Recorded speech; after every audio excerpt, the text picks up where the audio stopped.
دي الطريقة المثالية للتجارة. التجار بيكذبوا ويقولوا إن في كنوز هنا ويبنوا محلات كتير حواليها، ولما الزباين يحتاجوا أدوات يبيعوا لهم أدوات للحفر. بس لسه لحد دلوقتي محدش قدر يفتح صندوق الكنز. في اليوم ده نقار الخشب سمع إن البنك وقع، جري بسرعة عشان يسحب مدخراته، وده خلى النسر يبص عليه. فالنسر رمى خريطة كنز مزيفة عشان يوقع نقار الخشب في الفخ. زي ما هو متوقع مفيش حد يقدر يقاوم إغراء الفلوس. نقار الخشب اشترى تذاكر مركب، فالنسر اتنكر في شكل سواق عشان ياخد منه تذاكر أغلى، وكمان رتب له مركب متهالك. ولسه الموضوع ما خلصش، حتى الكراسي كانت أسوأ كراسي. بعد ما وصلوا للجزيرة النسر نزل قبل نقار الخشب عشان نقار الخشب كان مبلول ومحتاج فوطة. باع له الفوطة ب$50 للوحدة، وبعدها اتنكر في شكل ساكن محلي وفرض عليه رسوم سياحية عشان يكسب فلوس نقار الخشب.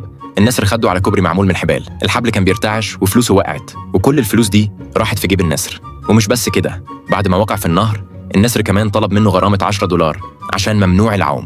وأخيراً نقار الخشب وصل لمكان علامة الكنز، ولما حفر وفتح الصندوق اكتشف إنه محتاج مفتاح.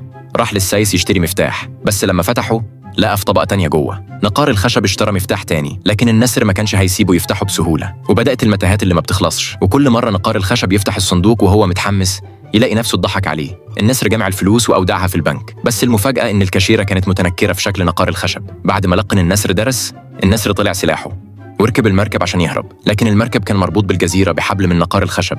وفجأة مركب صيد جرى الجزيرة كلها لحد الخليج، وفي الآخر الشرطة قبضت على النسر